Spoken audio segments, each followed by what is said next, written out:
Nós saudamos os irmãos e participantes com a paz do Senhor Jesus.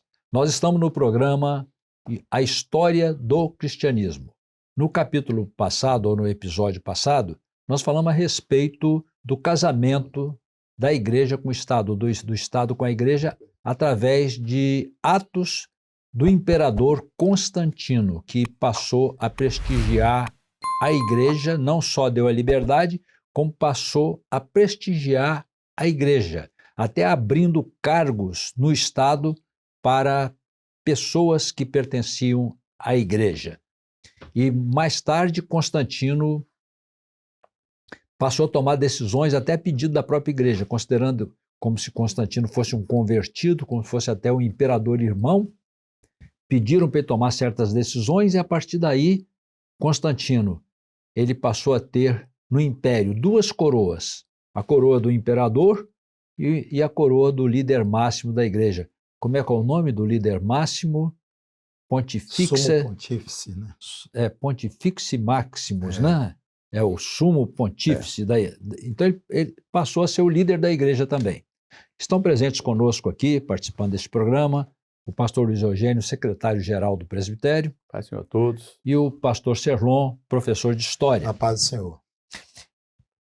Dando início às consequências do governo de Constantino, que institucionalizou o cristianismo como a religião principal, as outras tinham liberdade também, mas o cristianismo foi adotado por ele como a religião principal, que virou um instrumento também para a direção do Estado, até para a união do Estado. Foi pedido aqui, nós vamos fazer uma lembrança, porque tem certos nós na história que às vezes fica difícil de compreender. Nós falamos aqui sobre Diocleciano, que instituiu as tetrarquias.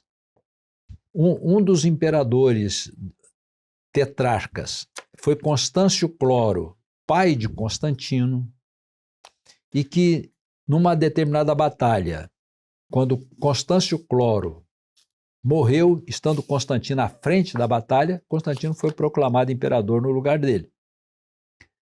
E depois também um outro filho de imperadores, chamado Maxêncio ou Magêncio, não é? Ele foi elevado a imperador. Todos os dois, Constantino e Magêncio, na região ocidental. Na região oriental estava um tetrarca chamado Licínio.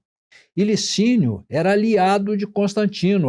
Os dois decidiam em bloco. O que um decidia, o outro apoiava. E funcionou durante longo tempo. Houve uma batalha, que foi comentada aqui já, em que Constantino se confrontou com Magêncio na área ocidental, e foi quando Constantino disse que teve uma visão celestial e viu um portal da cruz. Gostaríamos até que colocasse aqui na tela, na edição, esse portal formado pelas letras Chi do grego e Rho. Rho cortado por Chi, que são as iniciais da palavra Cristo no grego. Aliás, o pastor Serlon citou na ocasião a frase que ele deveria colocar, aliás, a frase que ele recebeu, que se ele colocasse essa insígnia, esse portal da cruz nos escudos dos guerreiros, ele venceria a guerra. Como é a frase? In hoc signo vences. In hoc signos... Do latim, isso aí. Do latim. Mas a frase foi colocada em grego, en toutunica, que significa a mesma coisa. Com esse sinal vencerás, e de fato ele venceu a guerra e Magêncio foi morto nessa guerra. Lembrando, Antônio, que essa visão de Constantino, ele estava olhando para o Sol, aí será que ele viu um P, uma letra P e um X, um em cima do outro assim. Exato. Exatamente esse simbolismo que você está mostrando aí. Exatamente. Essa palavra em latim, né? Foi em grego. Foi essa visão que ele viu. E Rho, que é o nosso P com X, né?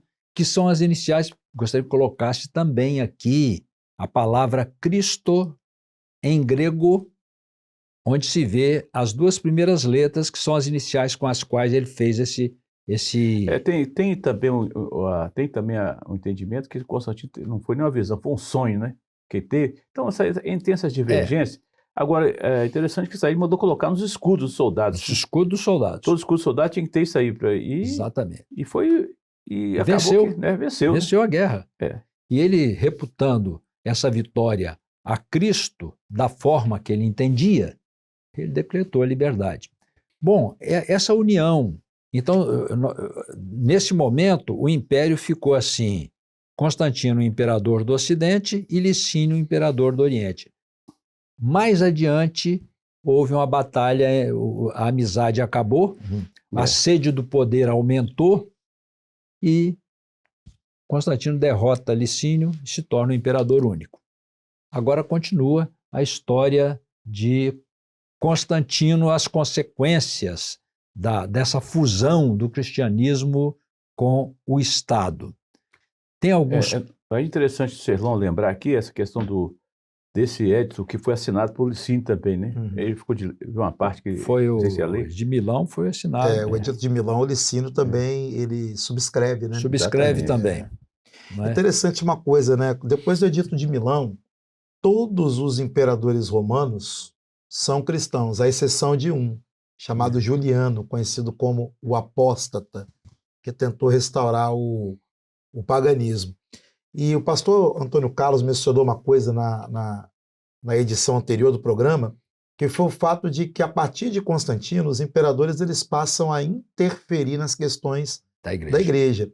E, ao longo desses 300 anos de perseguição, desenvolveram-se algumas situações dentro da igreja, algumas questões que surgiram em algumas regiões e que tinham muita relação com a natureza de Cristo.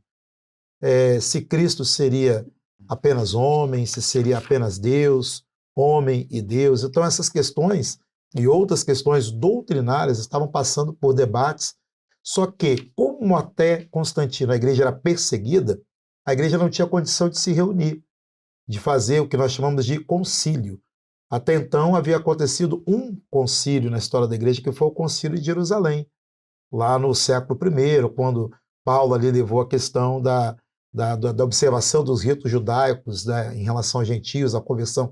Então, como a igreja não se reunia para debater isso, esses problemas foram crescendo, essas posições foram se estabelecendo, e agora o imperador, por exemplo, vai assumir a responsabilidade de resolver questões como essa, convocando um novo concílio, o concílio de Nicéia, que, entre outras coisas, discutiu a questão do donatismo, que foi abordado no programa anterior, né, estabelecendo regras para a readmissão dos que haviam apostatado da fé, dos que haviam negado a Cristo em função das perseguições. Mas essa questão do donatismo não foi a única que foi resolvida no Concílio de Nicéia. O Concílio de Nicéia, repetimos, patrocinado pelo imperador Constantino, foi ele quem custeou a vinda dos bispos, dos presbíteros que compareceram, foi o Estado romano que pagou a despesa para que eles se reunissem, definiu também como é que seriam as regras para escolha dos bispos, dos presbíteros. Essa estrutura, né, nós da Igreja Cristã Maranata entendemos que a palavra presbítero, a palavra bispo são equivalentes. Né? Bispo, uma expressão mais latina, presbítero, uma expressão mais de origem grega. Pastor... Mas havia uma hierarquização entre eles, né? Você só lê um texto bíblico, pode continuar aí. 1 Coríntios 8, 9 diz assim, 1 Coríntios 8, aqui, 8, 6, né? 8, 6, diz assim, 8, 6. Todavia para nós há um só Deus, o Pai, de quem é tudo e para quem nós vivemos, e um só Senhor, Jesus Cristo, pelo qual são todas as coisas e nós por Ele. Então aqui, muitos versículos definem essa questão, de que ele falou sobre a questão do Concílio de Nicéia, que é o grande problema do arianismo, né? Não é isso? Exatamente. A discussão sobre o arianismo, que foi a principal controvérsia do primeiro século. Né? Esse é o problema. Embora existe arianos, talvez o nome seja esse, ariano, até hoje, né? Tem aqueles que têm essa vertente arianista, né? Que ele falou aqui. Faz um resumozinho do arianismo, pastor Eugênio. Então, eu queria que Jesus Cristo era uma criatura E tem religiões hoje que têm esse mesmo pensamento. Tem religiões que não são consideradas cristãs, não. Então, e não era divino. Esse que era o grande problema. Como o texto que eu li aqui sobre Jesus, né? E esse foi a grande vertente até Atanásio, ele combateu isso aí, e outros também combateram. Como é que ele podia ser, não ser, se ele redimia o ser humano como, se ele não fosse? Então teve outros também que combateram o arianismo, mas é interessante lembrar que o arianismo era uma coisa interessante para o imperador, certo? Tanto é que Constantino, depois foram no ouvido dele, conversaram com ele, depois desse concílio que ele falou aqui, que ele falou, o concílio de Nicéia, em que a igreja não, o Estado pagou a vinda de todos os bispos para essa grande reunião. Foi a primeira vez que eles reuniram todos os bispos de qualquer lugar, né? Inclusive bispos que só se conheciam de ouvir falar, de epístolas, né? Aí vem aquela questão do discernimento, né? Parecia ser um momento triunfante da igreja, né? Um momento esplendoroso da igreja. Mas só para especificar um pouquinho mais, essa doutrina, vamos dizer assim, o arianismo, tem esse nome devido a um homem chamado Ário, que era presbítero de Alexandria. E só lendo aqui um trecho de um escrito dele, Ário escreveu o seguinte: o filho teve um princípio, mas Deus não tinha princípio, isto porque não é parte de Deus, nem derivado de nenhuma substância. Então isso é uma colocação de Ário. Ele dizia que Cristo era superior aos homens, né? Ele era maior do que os homens, mas ele não era da mesma substância de Deus, que ele foi criado por Deus. Era basicamente essa a colocação do arianismo. E o pastor Luiz Eugênio citou Atanásio. Interessante que Atanásio, nessa época, no Concílio de Nicéia, ele era diácono. Ele ainda não era assim, até que nem teve poder de voto no Concílio de Nicéia, mas ele foi o principal opositor dessa questão, justamente dizendo que as questões da redenção elas ficariam anuladas se de fato Jesus não fosse Deus, né, da mesma substância que o Pai. Perfeitamente. Consideraram isso como uma heresia, né? Sim. Aqui, os arianos, né, foram excluídos da igreja na época, né? Porque eles não consideravam, tinha essa vertente do ário, que era uma teoria antiga, não era uma teoria nova, mas já no 325, que esse concílio de Nicéia, ele veio colocar definitivamente aqueles que não aceitavam isso, era considerado herege mesmo da igreja. O concílio foi 325, né? Exatamente. E esse concílio definiu isso, e esse é o chamado Credo de Nicéia. Talvez podíamos ter, que dizia o seguinte, exatamente o credo, um dos pontos principais que exatamente o Serlão falou, que Jesus tem a mesma substância do Pai, né? Em resumo, seria isso aí. O credo tem um escrito grande sobre o credo, né? Tem até um trecho aqui, né? Pode até ler aí. Cremos em um só Deus Pai, Todo-Poderoso, Criador de todas as coisas visíveis e invisíveis, em um só Senhor, Jesus Cristo, o Filho de Deus, gerado como unigênito do Pai, isto é, da substância do Pai. Deus de Deus, luz de luz, verdadeiro Deus de verdadeiro Deus, gerado, não criado, consubstancial ao Pai, mediante todas as coisas vieram a existir. Aí o credo, né, prossegue. Tem que lembrar que Constantino... Isso foi estabelecido, esse credo foi estabelecido no Edito de Nicéia. Isso. Certo? Foi uma decisão do Agora uma coisa do tem que fazer menção aqui, Antônio Carlos, que nesse credo definiu a questão da substância do Pai, do Filho, tudo ali, né? Agora, nesse credo, o Constantino, ele que convocou esse credo, podemos dizer assim, de Nicéia, né? Concílio de Nicéia, 325, convocou todos aqueles bispos, o Estado pagou tudo para todo mundo viajar, chegar lá todo mundo junto, mas no final, a história retrata o seguinte, que acho que alguém foi no ouvido de Constantino, convenceu que o arianismo era melhor. Tanto é verdade isso que Constantino foi batizado no final da vida dele, que batizou foi um ariano que batizou Constantino. Exatamente. Ele recebeu aquilo, ele convocou tudo ali, mas na verdade os bispos decidiram, mas o que aconteceu? Ele ficou do lado do arianismo. Depois mas ficou não do lado. interferiu. Né? Ele ficou ali, é uma questão política, né? É político, vou aqui, né? Agora interessante. Era mais interessante, né? sabe por quê? Porque o arianismo era mais fácil para ele defender politicamente a questão do Estado. O negócio dele era político. Político. O negócio político. dele O conselho é totalmente político.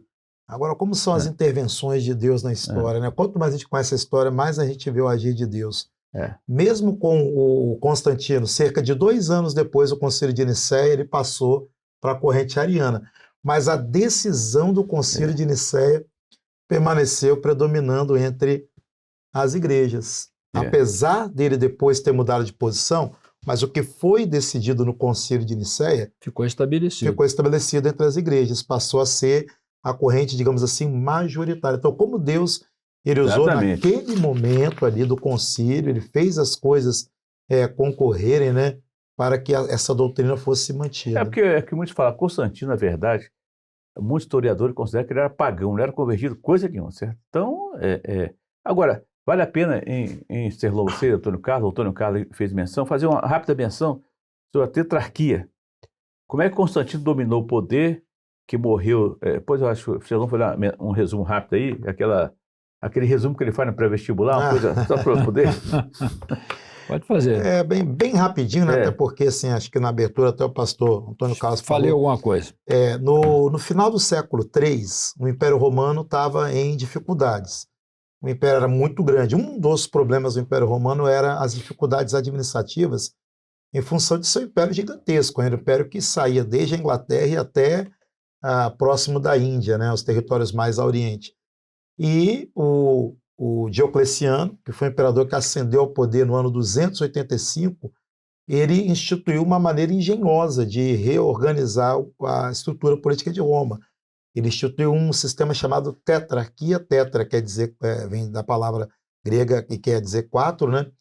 E então havia 4 imperadores, 2 Augustos e 2 Césares. Esse sistema funcionou, ele deu uma estabilizada no império. Há que se dizer que o Diocleciano foi um terrível perseguidor dos cristãos, foi considerado como a última grande onda de perseguição aos cristãos, e depois ele renunciou, e aí ele acreditou que na sequência, né, essa estabilidade seria preservada, só que vieram novas guerras pelo poder, e foi no bojo dessas guerras pelo poder que o Constantino disputou com o Magêncio, ou Maxêncio, como alguns textos escrevem.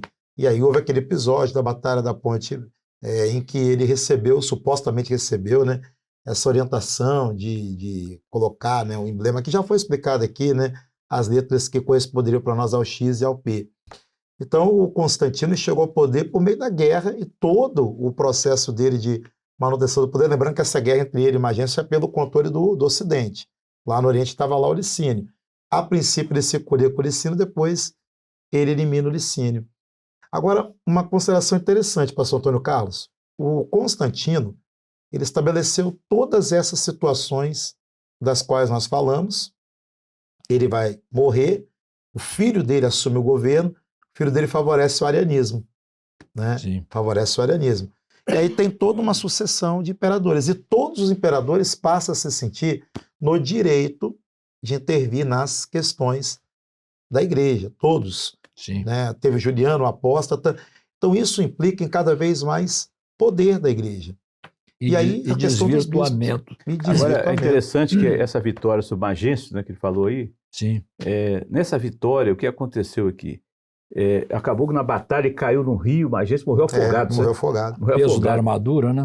Eu acho que é o peso da armadura. Agora, vale a pena também colocar aqui colocar na edição, colocar aquele arco de Constantino que tem lá na Itália, né? Em Roma, tem um arco de Constantino. Uhum. Esse arco aqui em comemoração à vitória dele sobre Magêncio, né? E o seguinte, a propósito aí do arco de Constantino, Constantino era um governante muito hábil e muito habilidoso nessas questões. O Senado esperava ser totalmente destituído e talvez até eliminado. O que Constantino fez? Ele manteve o Senado, prestigiou o Senado, e o Senado se sentiu assim tão prestigiado que fizeram o arco de Constantino em homenagem a ele. Exatamente. Olha como é que ele começou a fazer a fusão de todos os poderes num poder só, centralizado na mão dele, inclusive o cristianismo, que a partir deste momento, a palavra cristianismo não representava mais os discípulos de Cristo, mas representava uma organização secular, uma organização que passou a estar a serviço do próprio Estado. embora que ele atendesse algumas normas. Eu gostaria de acrescentar... Agora, antes de concluir, eu acho que não sei se o Cezão falou aqui, é que isso aqui nós estamos falando do Império do Ocidente, né? Isso. Tem o Império... o Constantino, depois que derrotou Licínio, unificou. Ele derrotou Licínio e se tornou imperador geral. Eu sei, mas universal. Aí aconteceu... Não, primeiro ele Nesse derrotou primeiro Magêncio, momento, né? não. Magêncio. Ele estava no Ocidente. Depois o Maxi, como é que é o nome dele? Maximiano? Maximiano morreu, né? Faleceu. Já tinha passado. Faleceu. Já tinha passado. Aí depois o Licínio, houve um acordo que ele fez com o Licínio, né? Que inclusive casou com a irmã de Constantino. Foi. Casou com a irmã de Constantino. Tudo político. Tudo político. Mas inclusive foi o pedido da irmã de Constantino, para ele não fazer nada com o Licínio. Aquela negócio de família, né? Mas ele matou o Licínio.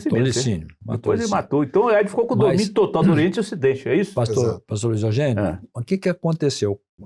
Na verdade, quando aconteceu essa vitória contra Magêncio, ele se tornou imperador, o Constantino se tornou imperador único do Ocidente. E no Oriente estava Licínio. Só que Licínio era aliado de Constantino. Por causa da irmã, né? Casou com a irmã de Constantino. Casou com a irmã, aquela política toda, e os dois decidiam em bloco. O que Constantino decidia aqui, Licínio aceitava e concordava lá. E a mesma coisa, o que Licínio... Eles funcionavam de forma cooperada, não é? Agora, também gostaria de acrescentar aqui que Constantino, ele realmente abraçou o cristianismo à forma dele. Lógico. Na forma que ele achava que devia ser. Politicamente. O que ele fez mais? Olha o que ele fez. Chamou a mãe dele, chamada Helena, que era cristã, mandou que fosse a Jerusalém e que fizesse resgate de todos os pontos importantes da passagem de Cristo por lá. Então ela levantou o lugar onde foi a Santa Ceia, ela levantou o lugar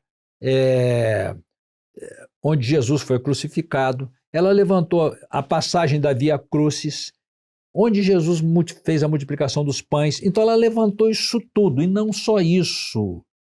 Ela começou a pegar materiais, por exemplo, madeira da cruz de Cristo, os pregos de Cristo, e isso instituiu um sistema de adoração a relíquias. Não é? Exatamente. Então Constantino, a mãe dele, fez um levantamento muito grande, levantou tudo, todos os atos de Cristo ela levantou. Só que isso foi materializado, não é? E virou objeto de idolatria. Então, chegou um momento aqui, vamos dizer, quantos cravos Cristo foi crucificado? Os pés, as mãos, tinha mais de 1000 cravos espalhados pelo mundo. A madeira da cruz de Cristo dá para fazer um navio. Muita madeira. Não é? Chegou a um ponto que tinha 12 crânios em 12 igrejas diferentes da Europa, cada uma dizia que era o crânio de João Batista, né? Pois é. Agora já está concluindo essa etapa aí, Droga. Lembrando que essa questão de Constantino com o Estado, o interesse maior de Constantino também era manter a paz no Império, certo? Exato. Então isso aí foi um dos interesses grandes dele, a junção com a igreja. Tem esse lado também. Tem. A mãe é cristã, mas tinha esse lado. Que o imperador tinha interesse, todos esses interesses, o Império ficou em paz, né? Guerra interna, fogo amigo era a pior coisa que tinha, né? Exatamente. Bom, então, nós vamos ver agora adiante a instituição por Teodósio do cristianismo como uma religião oficial.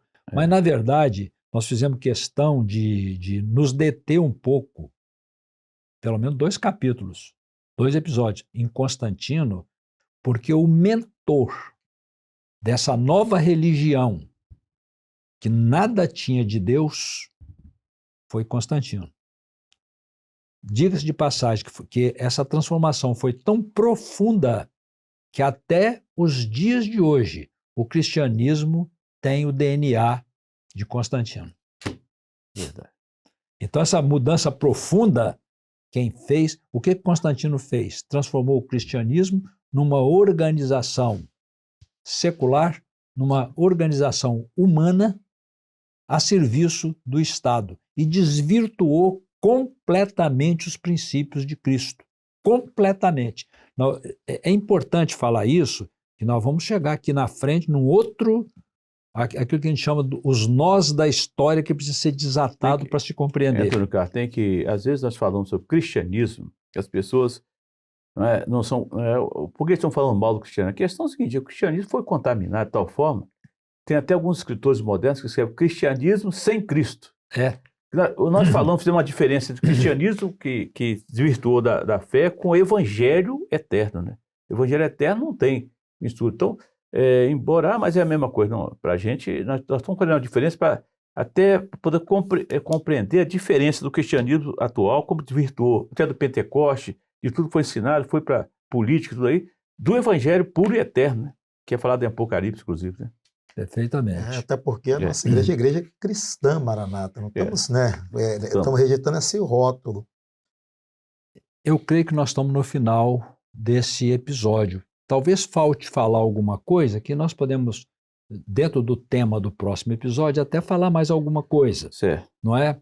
Então, nós vamos fazer o encerramento deste episódio. Falamos bastante de Constantino e mereceu falar, recordando mais uma vez o mentor e o autor do casamento da igreja com o Estado, ou do Estado com a igreja, foi Constantino. A partir de Constantino, o mundo e tanto o sistema de governo como o cristianismo mudou completamente. A palavra cristianismo passou a não significar mais a obra de Deus, passou a não significar mais os seguidores de Cristo, mas uma religião misturada com os interesses do Estado. Agradecemos aqui a presença e os comentários do pastor Luiz Eugênio. Obrigado a todos. Pastor Serlon. Paz, Senhor. Paz, Senhor. E a presença dos irmãos. A paz do Senhor a todos.